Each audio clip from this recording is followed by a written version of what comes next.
साथियों, आपको अपने YouTube चैनल पर स्वागत करता हूं। दोस्तों, इस वीडियो में मैं आपको बताऊंगा करंट अफेयर के 10 क्वेश्चंस। ठीक है दोस्तों, पहला क्वेश्चन है दिसंबर 2021 में भारतीय रिजर्व बैंक के आरबीआई ने आईसीआईसीआई बैंक कितने रुपए का मौद्रिक जुर्माना लगाया है। दोस्तों, आरबीआई बैंक ने आईसीआईसीआई बैंक पर कितने रुपए का मौद्रिक जुर्माना लगाया है। तो दोस्तों, आपके पास ऑप्शन है 4, 10 लाख, 20 लाख, 30 लाख, 40 लाख। तो दोस्तों, आपका राइट आंसर है सी, 30 लाख रुपए। ठीक है दोस्तों, अब बात कर लेते हैं इससे जरूरी कुछ और पॉइंट्स की। तो दोस्तों, भारतीय रिजर्व बैंक ने आईसीआईसीआई बैंक और पंजाब बैंक नेशनल बैंक पर भी, और दोस्तों इसके अलावा किस पर जुर्माना लगाया, इसके अलावा इसने पीएनबी मतलब पंजाब नेशनल बैंक पर भी जुर्माना लगाया है। और इस पर ये पता है आपको, आरबीआई ने आईसीआईसीआई पे 30 लाख रुपए का जुर्माना लगाया और पीएनबी पे दोस्तों 1.80 करोड़ रुपए का जुर्माना लगाया है। 1.80 करोड़ रुपए का जुर्माना लगाया है किसने, आरबीआई ने। ठीक है दोस्तों, अब दोस्तों बात कर लेते हैं और कुछ इससे रिलेटेड पॉइंट्स की। तो दोस्तों, जैसे आपको पता है आरबीआई का मुख्यालय कहाँ है, ये भी जान लेते हैं। आरबीआई का मुख्यालय कहाँ है, मुंबई में। आरबीआई का मुख्यालय मुंबई में है। ठीक है दोस्तों, आरबीआई का मुख्यालय कहाँ है, मुंबई में है। ठीक है, फिर दोस्तों आरबीआई की स्थापना कब हुई थी। तो दोस्तों, आरबीआई की स्थापना कब हुई थी, 1 अप्रैल 1935 को कोलकाता में हुई थी। ठीक है दोस्तों, और इसका मुख्यालय कहाँ है, मुंबई में। आरबीआई का मुख्यालय कहाँ है, मुंबई में। अब दोस्तों, आरबीआई कैसी कैसी ये रिपोर्टें प्रस्तुत करता है, दो प्रकार की रिपोर्टें आरबीआई जो है ये दो प्रकार की रिपोर्टें प्रस्तुत करता है। पहली रिपोर्ट होती है बैंक की वार्षिक रिपोर्ट। ठीक है दोस्तों, पहली रिपोर्ट कौन सी होती है, बैंक की वार्षिक रिपोर्ट।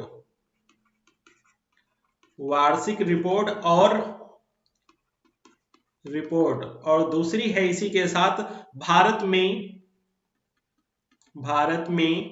बैंकिंग की प्रवृत्ति और प्रगति पर रिपोर्ट। ठीक है दोस्तों, प्रगति पर रिपोर्ट प्रस्तुत करता है। अब बात आती है, कभी कभी क्वेश्चन आ जाता है वित्तीय स्थिरता रिपोर्ट कौन प्रकाशित करता है। तो दोस्तों, वित्तीय स्थिरता रिपोर्ट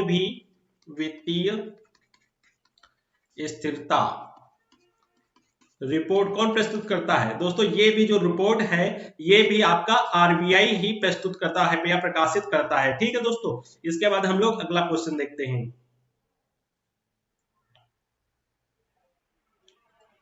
क्वेश्चन नंबर है 2, दिसंबर 2021 में केंद्रीय मंत्रिमंडल ने निम्नलिखित में से किसके माध्यम से डिजिटल लेन देन को प्रोत्साहित करने के लिए प्रोत्साहन प्रदान करने की योजना को मंजूरी दी है। RuPay, Bhim UPI, master card दोनों या एक दो, रुपे या भीम यूपीआई। ठीक है दोस्तों, या मास्टर कार्ड या दोनों, एक और दो मतलब ए और बी। ठीक है, तो ए और बी या दोनों। ठीक है दोस्तों, तो इसमें आपका राइट आंसर है डी। राइट आंसर और कौन है, डी, मतलब रुपए और भीम यूपीआई को ये केंद्रीय मंत्रिमंडल ने दोनों को मंजूरी दी है। ठीक है दोस्तों, इसके बाद हम लोग अगला क्वेश्चन देखते हैं। क्वेश्चन नंबर 3 है, कैबिनेट ने भारत सरकार और किस देश के बीच आपराधिक मामलों में पारस्परिक कानूनी सहायता संधि को मंजूरी दी है। Germany, Poland, Romania, Slovakia. तो दोस्तों, आपका राइट आंसर होगा पोलैंड। ठीक है दोस्तों, अब इससे रिलेटेड कुछ और पॉइंट जानते हैं। तो दोस्तों, पोलैंड की अगर बात करें, पोलैंड की राजधानी है वार्सा। ठीक है दोस्तों, पोलैंड की राजधानी वार्सा है। अब मुद्रा की बात करें, पोलैंड की मुद्रा, तो दोस्तों वहां की मुद्रा है पोलिश जलाटी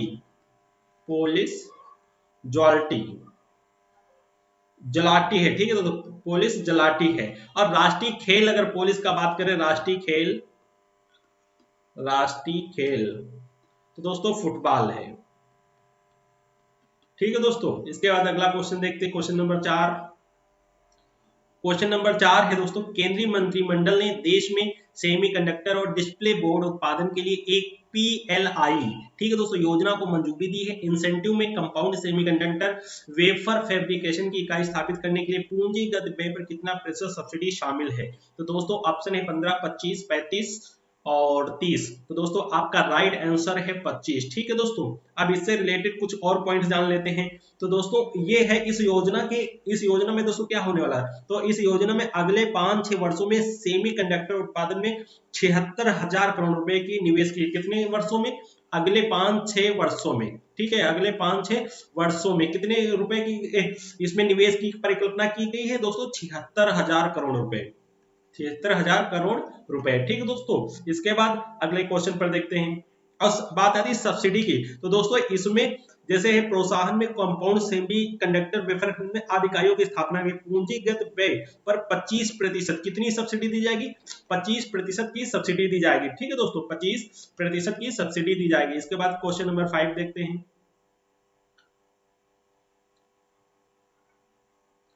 क्वेश्चन नंबर 5 है दोस्तों अपना, विजय दिवस प्रत्येक वर्ष कब मनाया जाता है? 13 दिसंबर, 14 दिसंबर, 15 दिसंबर, 16 दिसंबर। तो दोस्तों विजय दिवस प्रत्येक वर्ष 16 दिसंबर को मनाया जाता है। विजय दिवस प्रत्येक वर्ष कब मनाया जाता है? 16 दिसंबर को। अब विजय दिवस क्यों मनाया जाता है दोस्तों? विजय दिवस 1971 का आपको युद्ध याद होगा, पाकिस्तान के खिलाफ भारत के ऑपरेशन विजय की है दोस्तों, सैन्य जीत का जश्न मनाता है। ये कब मनाया था? 16 दिसंबर को 1971 का। किसके विरुद्ध युद्ध हुआ था? पाकिस्तान के विरुद्ध। ठीक है दोस्तों, और ये उसके किससे मुक्त हुआ था? जिसके बाद दोस्तों ये 1971 का जो युद्ध हुआ था, उसके बाद जो बांग्लादेश है वो पाकिस्तान से मुक्त हो गया था। बांग्लादेश इससे मुक्त हो गया था। कौन देश? बांग्लादेश। ठीक है, 1971 बांग्लादेश।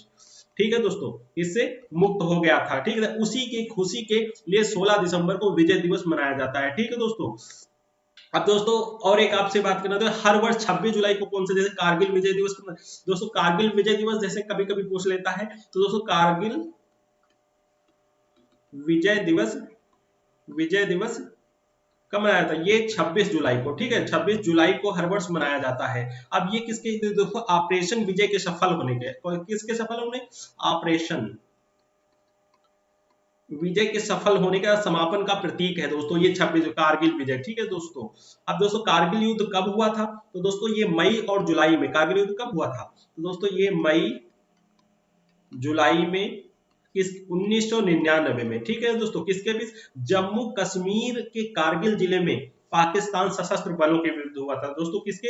जम्मू कश्मीर में स्थित कारगिल, जम्मू कश्मीर दोस्तों एक जिला है कारगिल, उसमें पाकिस्तानी सशस्त्र बलों के विरुद्ध हुआ था। भारतीय सेना ने 26 जुलाई 1999 को यह मिशन सफल किया। कब मिशन सफल किया था? 26 जुलाई 1999 को ये मिशन सफल हुआ था आपका। ठीक है दोस्तों, अब इसके बाद हम लोग अगला क्वेश्चन देखते हैं। क्वेश्चन नंबर 6 है दोस्तों, दिसंबर 2021 में यूनेस्को ने घोषणा की एजेंसी की मानवता की अमूर्त सांस्कृतिक विरासत, मानवता की अमूर्त की सूची में किस त्योहार को अंकित किया गया? पोंगल, गणेश चतुर्थी, दुर्गा पूजा या गुरु पर्व? तो दोस्तों आपका राइट आंसर है सी, मतलब दुर्गा पूजा को। ठीक है दोस्तों, इसके बाद हम लोग अगले क्वेश्चन देखते हैं। क्वेश्चन नंबर 7, क्वेश्चन नंबर 7 है, निम्नलिखित में से कौन यूरोपीय संघ में घर पर व्यक्तिगत उपयोग के लिए भांग को वैध बनाने वाला पहला देश बन गया? साइप्रस, यूनान, माल्टा, इटली? तो दोस्तों आपका राइट आंसर है सी, मतलब माल्टा। ठीक है दोस्तों, अब इससे रिलेटेड कुछ और पॉइंट्स जान लेते हैं। तो दोस्तों माल्टा की पहली बात है, माल्टा की राजधानी है वेल्टा। ठीक है दोस्तों, वेलेटा। माल्टा की राजधानी क्या है? वेलेटा। अब मुद्रा वहां की क्या है? यूरो। माल्टा की मुद्रा है यूरो। ठीक है दोस्तों, अब बात कर लेते हैं कुछ, जैसे ये क्या है, ये क्या सिस्टम है, जैसे आप समझ रहे हो क्या? वैध भांग, आपने जैसे भांग गांजा चरस आपने नाम सुना होगा। तो दोस्तों नए कानून के तहत जो कानून बना, वहां 18 वर्ष और उससे अधिक उम्र के लोगों को 7 ग्राम तक भांग के उपयोग और घर में 4 पौधे, कितना? 18 वर्ष से अधिक, 18 वर्ष से अधिक लोगों को 7 ग्राम तक भांग का उपयोग कर सकते हैं, और घर में 4 पौधे तक उगाने की उम्र, कितने?